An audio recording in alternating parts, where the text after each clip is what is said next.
Eh bien salut tout le monde, c'est Flo, j'espère que vous avez la forme. Alors aujourd'hui on va se pencher sur une configuration PC Gamer pour un budget d'en dessous 400 € et surtout pour Fortnite. Donc je me suis penché sur la question, donc Fortnite c'est un jeu qui est très peu gourmand, mais ça peut être un PC ici qu'on va voir, ça peut être très bien pour du CSGO, pour du Overwatch, pour du Minecraft sans problème, donc c'est un PC que j'ai voulu faire le moins cher possible, tout en ayant des performances correctes. Donc ici on vise le 1080p, on vise pas, en 2018 on vise pas du 720p, moi je déconseille vraiment, il faut au minimum du 1080p, donc ici la configuration que je vais vous proposer en moyenne qualité ce sera environ 40 fps, en réglant un petit peu quelques réglages en faible, on va faire du 60 fps. Et en fin de vidéo on va voir quelques variantes que j'ai fait sur mon site, je vais vous montrer la différence, mais c'est vrai qu'il n'y a pas besoin d'avoir une machine de guerre pour jouer à Fortnite, qui est un jeu que beaucoup de monde joue. D'ailleurs moi j'ai joué en faible, j'ai testé en faible, c'est très jouable hein. Franchement j'ai aussi à faire même un top 2 pour vous dire, moyenne qualité il n'y a pas trop de différence, c'est surtout quand on joue en élevé que là on voit vraiment la différence. Pour le coup le budget est quand même beaucoup plus conséquent. Allez on va voir ça ensemble, allez c'est parti.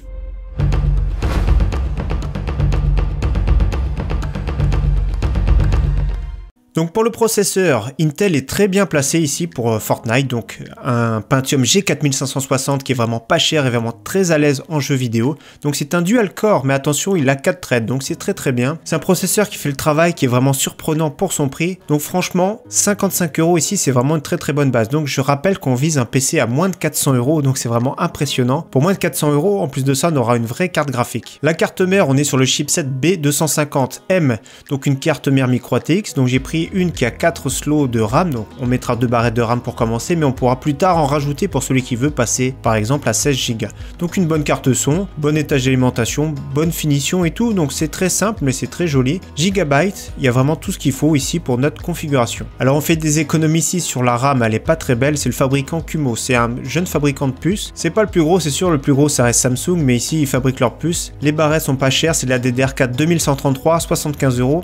Alors attention, ça passe ici pour un Intel, si vous prenez un AMD, ça va brider un peu trop les performances de la DDR4 2133. Pour un AMD Ryzen, je conseille minimum une DDR4 2400. Donc ici, c'est sûr pour 90 €, on a des barrettes qui sont quand même plus sexy, mais après ça vous de voir de rajouter 15 € supplémentaires, mais ici on est vraiment sur l'économie. On passe maintenant à la carte graphique avec la Nvidia GT 1030. Donc c'est une très bonne carte graphique pour le prix 62 € pour Fortnite. Donc Fortnite comme j'ai dit, ou CSGO, ou Overwatch, donc des jeux qui sont vraiment pas très gourmands. Donc on aurait pu prendre un APU, donc les tout nouveaux Ryzen par exemple 2200G et 2400G, mais je déconseille fortement en ce moment. Donc certains ont fait des configurations dessus, mais je suis pas d'accord, parce qu'actuellement les cartes mères, on n'est pas sûr d'avoir une carte mère qui soit à jour. Donc on va acheter le processeur, on va acheter la carte mère, mais on peut se retrouver bête à ce que notre processeur ne soit pas compatible. Et autre chose, on a besoin d'avoir une grande bande passante mémoire pour accueillir les Ryzen, les tout derniers. Parce que la partie graphique et la partie processeur vont piocher tous les deux dans la RAM.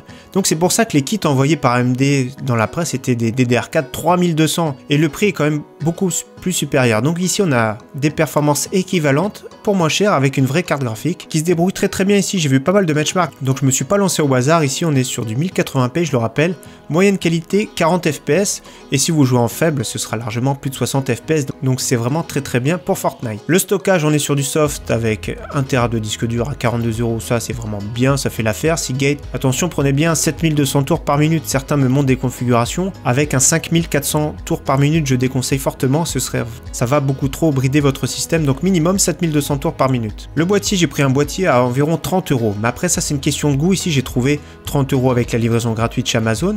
Il a des bonnes capacités de refroidissement, donc c'est un boîtier pour du micro ATX, donc 28,90 € exactement, et même d'ailleurs on voit bien compatible ATX. Donc voilà un boîtier plutôt look gamer, avec des possibilités de refroidissement, mais voilà, pour 30 €, faut aller 30-35 €, pas plus. Et pour l'alimentation, faut vraiment prendre de la marque ici.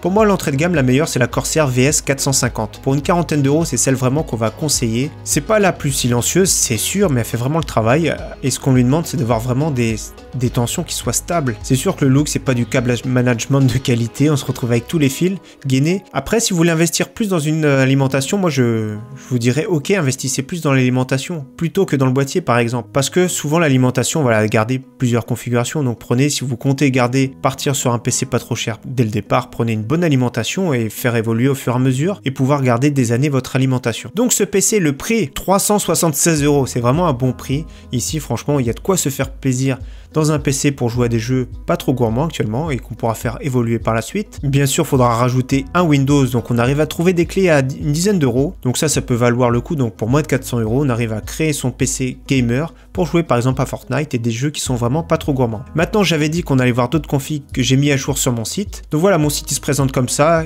tout le lien en description comme à chaque fois bien sûr. On clique sur config PC Gamer. Donc ici j'ai mis à jour config PC Gamer pas cher pour Fortnite, donc 376 €. Et voilà, celle qu'on peut conseiller supérieure ici, c'est la config que j'ai fait entre 400 et 500 €. La différence c'est qu'on a un Ryzen 3200, donc un vrai 4 coeurs, et la GTX 1050. Donc ici on est sûr de jouer en 1080p, moyenne qualité, voire élevée. Donc ça c'est vraiment beaucoup plus confortable. En tout cas, encore une fois, merci à tous, à très bientôt, ciao bye.